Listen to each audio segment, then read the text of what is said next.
This is SaaS Therapy.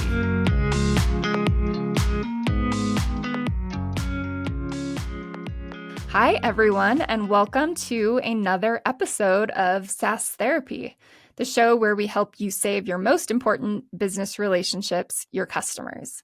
I'm standing in today for Todd and Casey, who are traveling. I'm typically behind the scenes a bit more on the podcast, but I'm excited to have an at-bat here. So today we are recapping the highlights from our recent conversation with Jason Noble and Jason Whitehead, who are co-hosts of the podcast, The Jason's Take On. Jason Noble is a recognized industry leader in customer success and in technology services, and Jason Whitehead is a thought leader in the fields of customer success and end user adoption. He is the co-founder of Success Chain, which is a consulting and training company that drives technology user adoption to increase the value and ROI of software investments. So let's dig into our highlights. We started off with a great conversation around the interesting position CSMs find themselves in, having to manage large books of business, anywhere from 50 to 100 to 500 clients. And we ended on the question, how in CS can I, as a CSM, make an impact when the odds are really against me? Jason Whitehead jumped in and shared that, well, we shouldn't worry about scaling how we help our customers until we've really figured it out in the first place. Well, I think before you even get into the math, you should start with the question, how do I have the impact with just one customer?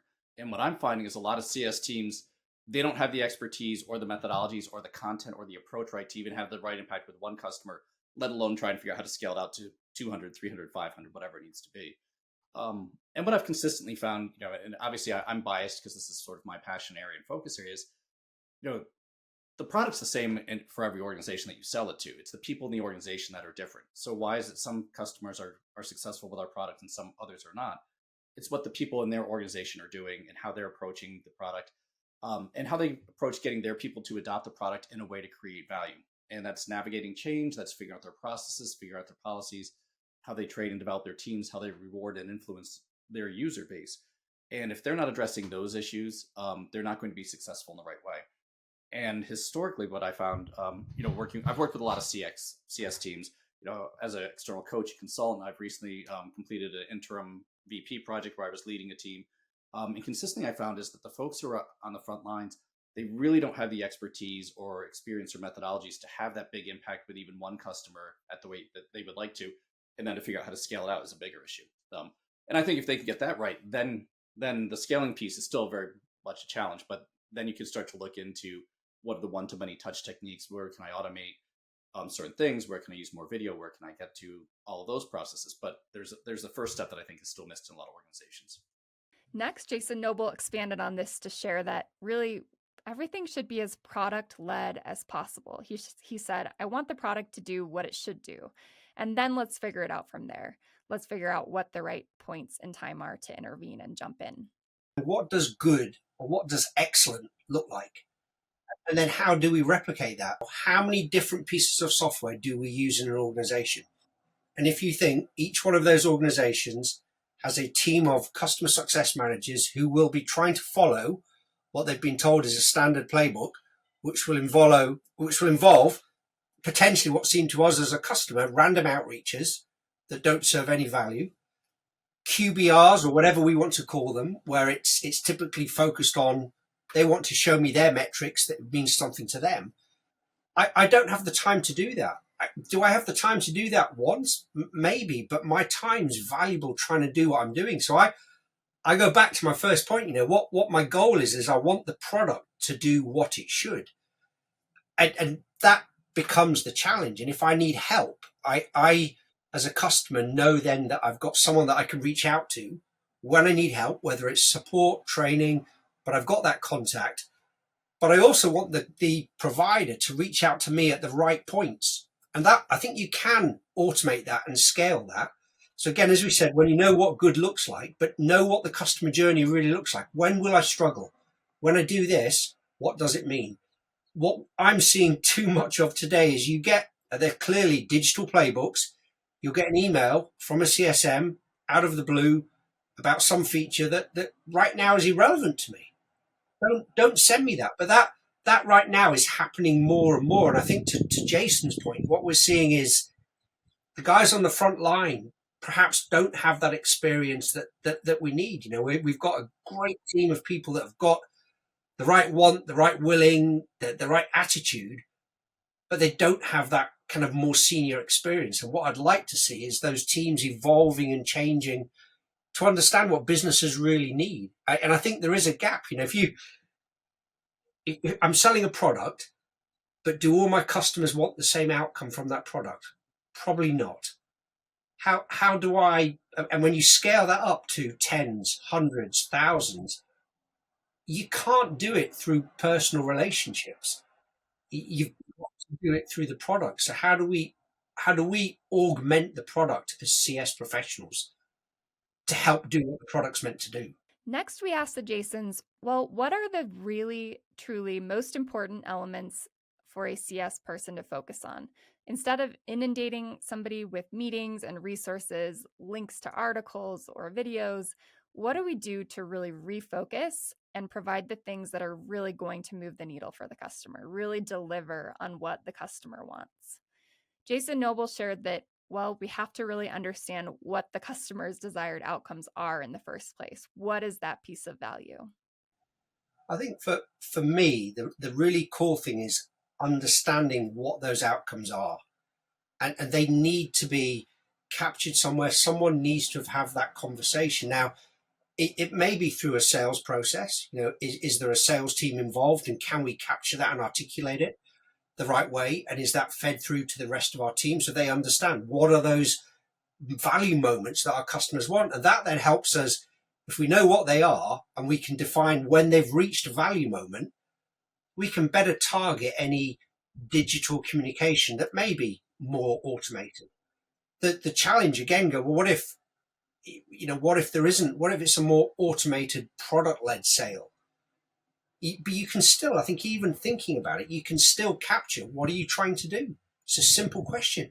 What goals are you trying to achieve using our product, and how can we measure them? And get that back from the customer. And I think it makes your customers think. It might change the way the sales process works, but it makes them think. But understanding what that piece of value is critical, because I've seen many organizations I've worked with, many customers, that the first time that the customer success team, implementations team speak to the customer, one of the first questions is, so what are you trying to achieve? It doesn't make sense. Me as a customer, I don't feel valued. If you're only now asking that question, well, I've bought your product. You should know this. It feels like a disconnect. And I don't think it's because we don't know the information. I think it's because that information is not being relayed through the team, and perhaps we're not collaborating as well as we could be internally. Jason Whitehead then shared, automation isn't really a bad thing. And I don't think generally as customers, we mind being on the receiving end of automation as long as it's the right kind of automation. When I'm a customer, I don't want my time wasted. And I don't want to have to sort through stuff that I don't care about. I don't want to jump on phone calls that I can be doing other things. I'm totally fine with automated tools and technologies if they're the right information with the right content at the right place. So if you can answer my question at the time of my choosing to my satisfaction quickly enough that I can move forward, with my schedule, then I'm good to go. And I think a lot of folks, to your point, like, all right, what's the best way for me to do this? How can I, everyone wants to build a relationship, which is great. I don't necessarily want to have a relationship with every vendor. I do with certain vendors, and I want to make sure that I'm understanding what's the nature of the relationship I should have with you at the right point in time. And lastly, Jason Noble added that really we're not the most important things to our customers. They're not thinking about us the way as constantly as we're thinking about them. And that's important for us to remember. I think one of the things that we miss quite often is that we're not the most important thing to our customers. And that can be quite challenging at times. They're there to do a job. They've got their own goals. We fit into that. We're part of their journey. We're not. They don't think about us every day, 24/7. They're not. We're there when we need to be there. And that's a change. We don't like that. We don't like the fact that they're not thinking about us when they wake up, that they're not thinking about us when they start work. But we've got to make sure that when they do, we're doing what they expect us to do. Next, we talked a bit about vanity metrics. So, in the previous week's podcast, we had discussed customer education vanity metrics, and we pivoted on that topic here with the Jasons to ask, what are vanity metrics in customer success? How do we spot them? How do we weed them out? So, Jason Whitehead started with the idea of AM/PM metrics, which is a concept that his co founder, Sue, had created. Let's listen here. I love the term vanity metrics because I think that really captures a lot. And I think there's a certain amount of, you know, people do need some sort of vanity metrics. Well, they don't need them, but they use them often to get internal praise for what they're doing, or like, oh, look at the CS team, look at the impact, even though we probably know better than just the impact. But when we're working with our clients, we look more. My co-founder Sue came up with a methodology she calls AM and PM metrics, and AM are the activity metrics or the adoption metrics. Really meant to be those leading indicators that would imply that people are using your application and that they're going to get somewhere. Then PM is more of a performance metric or the outcome metric, the impact that you're trying to have. And the assumption is that in the short term, if you pay attention to the AM metrics, you can have some faith that you're on the right path to get to that outcome that you're looking to get to. But people could easily argue that AM metrics are a vanity metric. You know, they really aren't telling you. There's not the so what there. There's more the here's what we're doing. So I think, you know, if you can use them in that context of is this actually leading me up to a more of a meaty, heartier metric here, then great. This gives me some information in the real time. But if it's not, if it really is just, like you say, a vanity metric that makes people feel good, even though there's no impact or we're not able to use that for anything, then I think, you know, it's a giant waste of time. But I think a lot of people do it, and a lot of people do it in CS. And the last topic of our conversation with the Jasons was around playbooks. Are they overrated? Have we hurt ourselves by becoming so focused on playbooks in customer success that we aren't actually thinking about the relationship? We find ourselves caught in between the unscalable relationship building and the need that we have as businesses to scale and automate as much as we can. So Todd asked the Jasons, what do we do about that? What's the right balance to strike? Jason Noble started by talking about how, yes, if we focus too much on scale, it can hurt us. And he talked about the difference between being an advisor and a coach, as well as a bit about the place of AI and customer LLMs and how that might help us to really bridge that gap. I think you are spot on. And I think it is. We've all seen it. You get approaches from, you know, it's a playbook, and it feels like one. It comes at the wrong time. It's not relevant to me.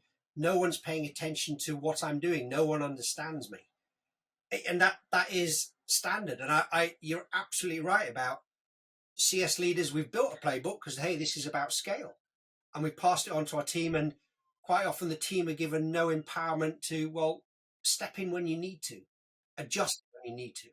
And the big problem with this goes back to our very first point, is how do you scale this up? Even what Jason was saying, you know, how do you, that adoption conversation. But that adoption conversation, how can you do that with every single customer? It becomes very difficult and becomes a very costly exercise. But you then have to look at segments. You have to look at proper segmentation. What do our different sets of customers want? But I think you've hit the nail on the head, that we're coming at this the wrong way around. And actually, what for a CSM, what makes my job really enjoyable, something I want to do and grow in, actually that consultative approach. That's actually really key, because I get to understand what my customers are, what they're doing, what their industries are, how I can help them. I like you say that, you know, they're not adopting. Well, how are they going to fix it? But start acting like a coach. Don't start just giving them directions. Act to them like a coach. Ask those difficult questions. And I think it changes your relationship with your customers. The big problem, I don't have the answer to this, is scale. How do you scale all this up? Because it all involves, by what we're saying, it all involves more human to human conversations right now. And I wonder, actually, is the way we're seeing with the development of AI with large language models, you can see a conversation where it's not necessarily a human. You could have perhaps the right large language model, the right AI interaction could give me some of this information. That potentially could happen. I mean, right now I've not seen any great examples of where we're in places where that can help. But that's a really possible future. Maybe there's an opportunity for CS teams to be part of that and help drive those models. What does good look like? Jason Whitehead also added, oftentimes it's not about how good the playbook is. Playbooks can be as good as we make them, they can be excellent, but it's about how vested the customer is in driving that adoption. And he shared some pretty interesting experiences being on both sides of that dynamic from his career. There's a really big issue on the buyer side. And when I talk with buyers of software, there's still a big disconnect, even from the nature of conversations they're having, because they're not asking, how do I prove value internally? The question of, what are you going to do? I think even one probably before that, or in addition to that, is who in your organization is going to do that? I remember, back in, I think it was around 2000 or so, I was working internally at Texas Instruments. I was hired to take over a failed CRM project, and it was an internal resource coming out of the consulting world, where it had always been my job to get the system live and then go home and on to the next project. And my boss came to me and he said, Jason, it's great you've got the system up and running again, but if you can't get people to use it and we can't prove value to the executives, we don't need it or you. So you better figure that out. And that was like the first time that I really shifted on user adoption, because suddenly I had a vested interest in driving adoption. I had a vested interest internally of proving value. No one had ever said that to me. And I realized no one had ever said it to any of my other clients before, who had always struggled with adoption and getting things moving. And I think more and more buyers of software, they don't point out right up front, like, you were the executive who were spending millions of dollars on the software. Your ass is on the line for making sure it's used and delivering value. We're going to come back 2, 3, 4 years down the road. So put in place what you need to here to make sure that happens. And I think until a lot more software buyers are thinking in those terms, we're going to have issues. And, I was fortunate enough, I was able, got a degree in information systems. And I think back of the classes I had, so many years ago now, there was not a single one on adoption. There's not a single one on change management. Everything was about developing IT and managing systems and getting them live and getting them up and running. Nothing was about proving the impact to the business. Nothing was about, how to make sure we're getting value from it. And really the people who are preaching that one is customer success, which is great. But until I think the buyers start asking those questions, internally, there are going to be issues.